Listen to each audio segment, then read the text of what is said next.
remember I show up on set and just the boys are getting like lubed up and they're all getting their pre-pump. And there was a couple guys that literally almost started crying when they were gonna have to wear a shirt because they had just been dieting and working out so much. This was a very big deal for them. I am Miles Teller, and today we're going to be watching some scenes from throughout my career. Let's see how this goes.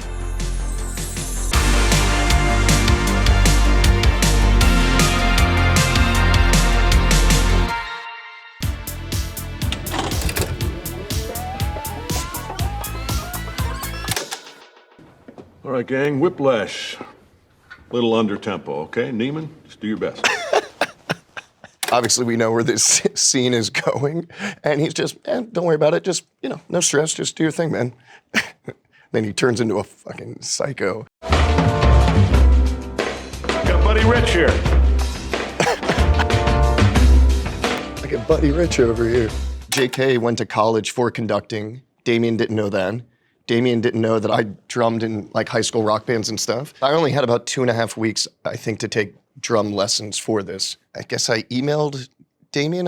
He sent me like Caravan and some of the music pieces, and I said, wow, this is incredible. Who's gonna play this? And he's like, you are. And he said I responded just like, holy fuck. It's my exact words. There you go. Oh, fucking man. Let's pick it up at 17.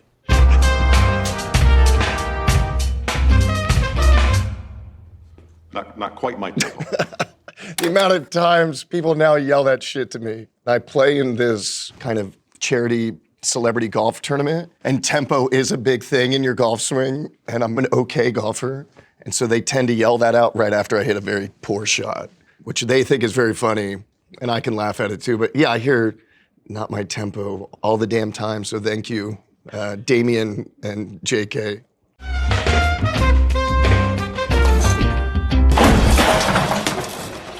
Every single person in this is a real musician. Every single musician is playing live. There's never a backtrack or anything, which from what I understand, maybe is the first time that was kind of done. That's what Damien was telling me. And for me, it was such a thrill because I played in like jazz band, but I played sax. I drummed in some rock bands. But for me, just part of my work every day was like playing with these beautiful concert musicians. So I loved it. It's like most people, when you're drumming, they're telling you to like turn it down. And this was, no, we have multiple takes of me doing some fills. Start counting. 5, 6, 7. In 4, damn it! Look at me!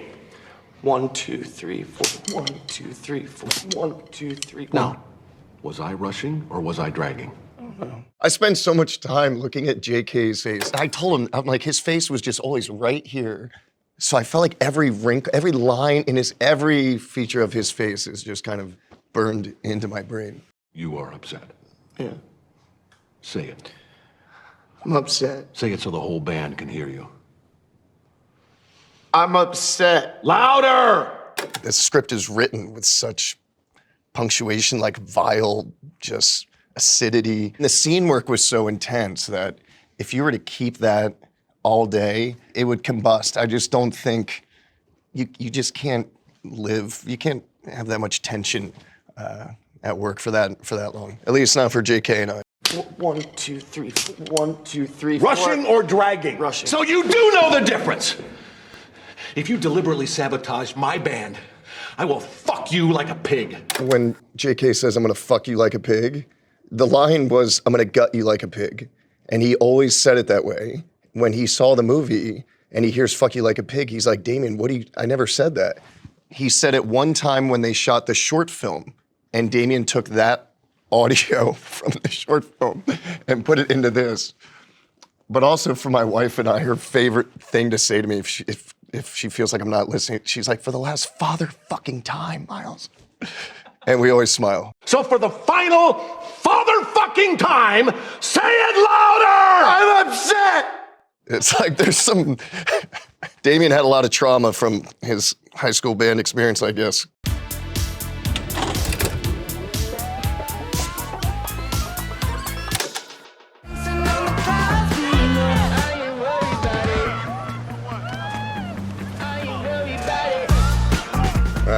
Yeah, just a little freeze frame on. Well, that was this dance that me and my buddies would do. It's kind of like the Weekend at Bernie's thing. I don't really know, but I had no idea it would turn into such a, shared clip. I didn't know. Yeah, but it's almost it's like if Carlton has Alfonso's got the Carlton dance. People are always asking, gives the wiggle or something. But it worked. Yeah, I mean, it worked.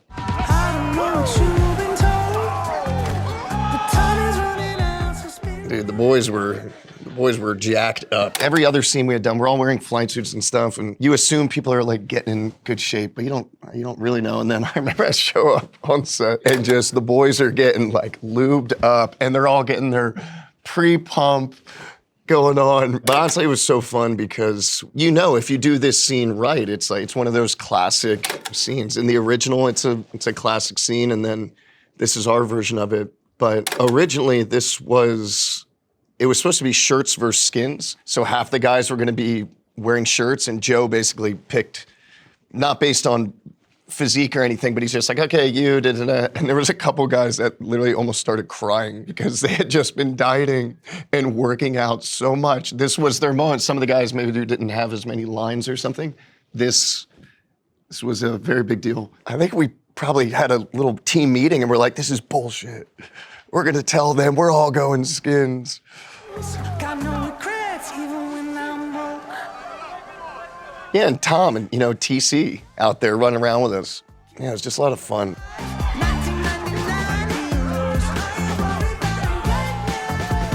The draft that I had first read, it was still a work in progress in a lot of ways. And I vocalized that to Tom. And I probably also said, I think, my character maybe is a little underwritten here, or this and that. And Tom said, Miles, I really respect you for saying that. And trust me, we're going to get it there. And honestly, for me at the time, I don't think I was necessarily looking to do something on that scale, which looking back on it was very stupid. And my wife, when I first told her, I was like, I don't know. She goes, Miles, what are you talking about? This is it's going to be a massive movie, and it's great. And look, I'm so proud of it. I hope that, we'll see. I would love to. I think everybody would love to continue, kind of on that train.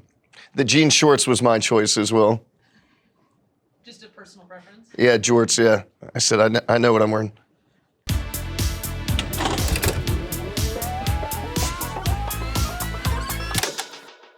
Go for it. It's pretty strong. Oh my God. Yeah. Ew. Yeah, I know. Whoa. I know. I How told do you drink that? I don't know. I guess I've just been doing it for a while. I don't know. Shailene's a baby too. This movie's really interesting for me because originally there was a different director attached before James Ponsoldt. It kind of bounced around a lot as a kid, but like middle school and high school, I grew up in this pretty small town in Florida, and it was very similar to this world. And kids started drinking young. There was not much to do. We would often hang out in places that look a lot like this. But I felt like I really could play this character, knew him really well, so I auditioned for it.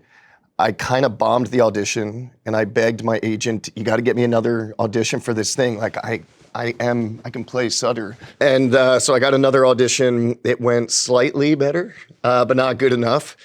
And then they changed directors. James Ponsoldt came on, and James said, I'm not going to make you audition. I said, good. And he's like, but let's just meet, where do you want to meet? Let's meet at a bar. And so I just met him at a bar, and we just had some apps and a couple drinks, and I was lucky that he gave me this opportunity. Who gave my first beer? Who? My dad. Really? Yeah. I was probably 6 years old. He used to take me to baseball games every Saturday and then let me have little sips of it. Did you get drunk? No, I didn't get drunk, but it tasted really nice. It felt warm.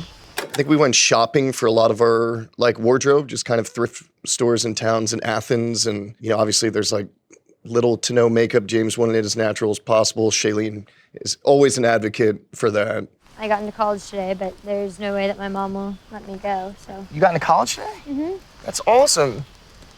Yeah, thank you. This scene, because we shot it on film, the camera is going to be a little heavier. It's a oneer, and at the end of the scene, the camera tilts up, and people thought that was kind of a choice, but it wasn't. It was because he was walking backwards for however many minutes this is. It had poured down rain, it was wet, and he just kind of fell over, but it gives itself a nice button. Amy, you're absolutely beautiful. Oh my God, no.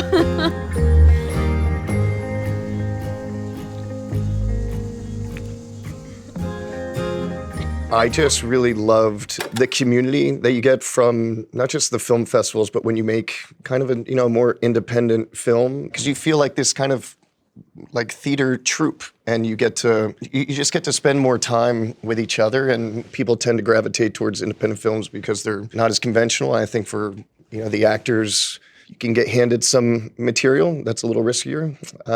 But yeah, I loved it.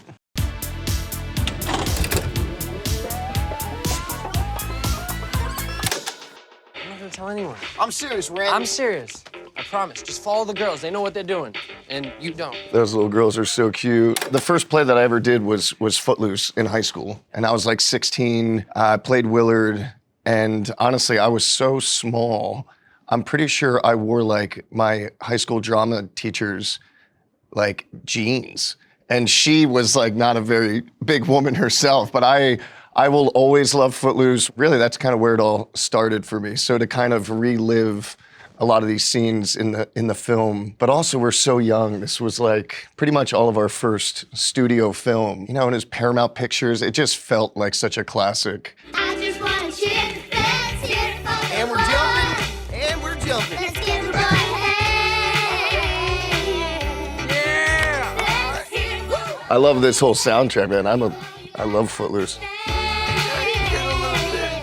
I think me just pretty much winging it for some of the stuff that Kenny and I do later, that was a little more choreographed, but honestly, a lot of that was pretty loose. I think I let everybody know right off the bat, hey, I'm very confident in my dancing. It's gonna be hard for me to act like I can't dance. Hey, watch where you're going, little guy. Sorry, man. I didn't see you. Hey, well, it's like driving, so just stick with the flow of traffic, numb nuts. Maybe if you weren't wearing all that camouflage, I could see you. You should get one of them orange vests so hunters don't shoot you. An orange vest. I don't wear orange, man, because I'm not a Tennessee fan, all right? I'm a Georgia Bulldog. Where are you from? You talk funny. I talk funny. I certainly didn't use an accent dialect coach, which I imagine people can probably hear. But like I said, I probably was just busting out the same Willard accent I did when I was 16, just like some generic Southern accent. But honestly, yeah, this movie just makes me smile so much, just because that cast, for all of us, that was our like real jumping off point. And Craig Brewer too. Craig Brewer is the man, before he starts every film, he invites the whole cast to his house, and then he makes you watch Purple Rain. He's the man. He's the coolest dude on every set. Yeah, he's great. I loved everything about this.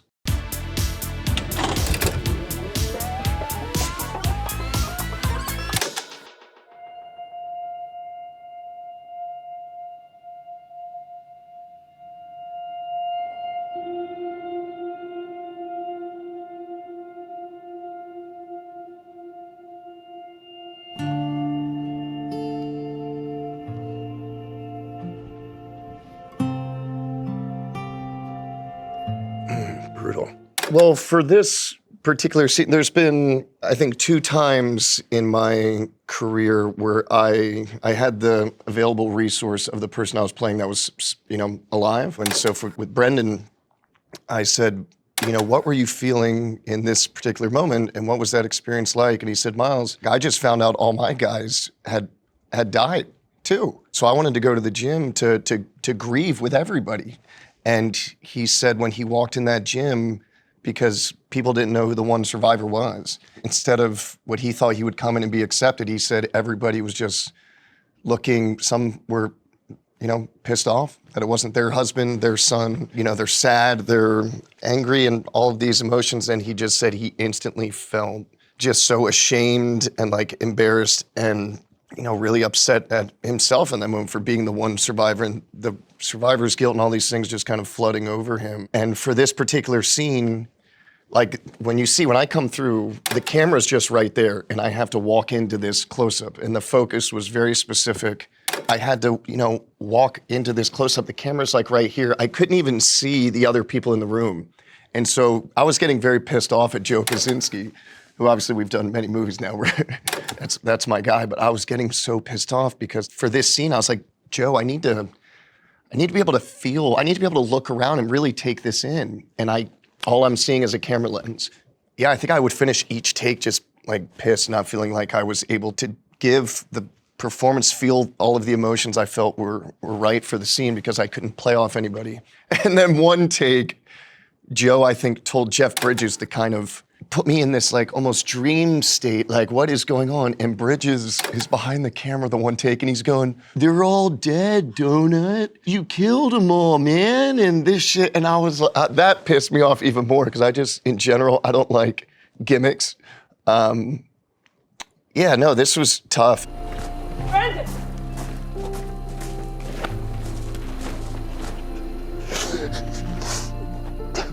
Should have been me. Yeah, he was better than me. They were all better than me. No, shh.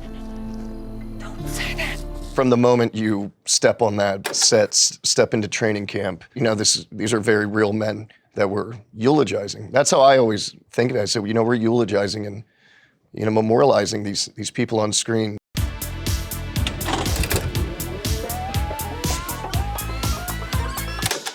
Listen, so I was sitting with my family, and then I, Died. No, Anna, whatever you're trying to pull. I'm not sure what to do. It's not sore. Look, Larry, How is this happening? when you get here, your form reverts to its happiest self. It can be any age. Larry, That's wake where up. lots of 10-year-old boys, but not a lot of teenagers, though. Ah, shit, Joan, my wife, I need to go back. Honestly, I thought it was just one of the funniest, not just funny, but really highly original. I felt for everybody involved. Obviously, the part that Callum plays, who passed away before he, you know, as soon as they got married and he goes off to war and he never got to have that life. I have also such an just affinity for kind of elderly couples still in love who like hold hands and stuff. It's very heartfelt, very funny. I love Devine. She cracks me up, dude. We had so much fun. Oh, Larry, look on the bright side. At least your penis works again. Hey, Anna. My penis always worked. There's no need to feel shame here. We've seen it all. There was a good amount of riffing. Yeah, it was one of the most fun times I've had making a movie. Everything just kind of flowed. And David, our director, he just had a very clear idea of what he wanted to do. And we kind of were off and running because for smaller films, you don't have a ton of time usually. And I also just love a good ensemble. I like firing off other people. Larry, what is a soul? I don't know. I suppose it's the perfect version of yourself. No, it's just you.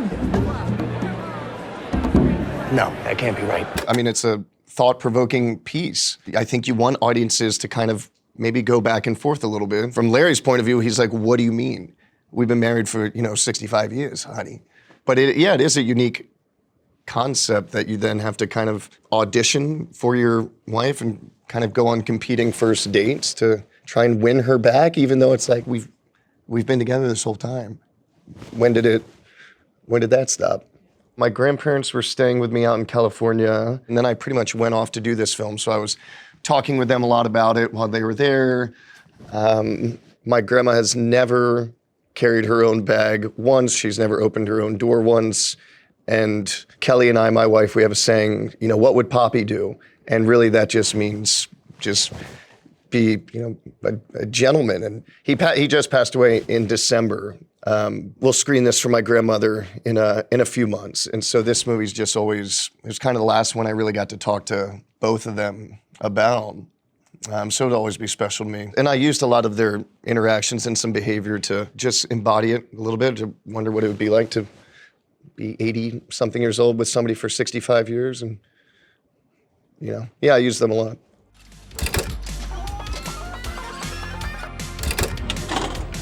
All right, well, thanks for watching. We'll see you at the movies. Hopefully you guys are able to check out Eternity in theaters.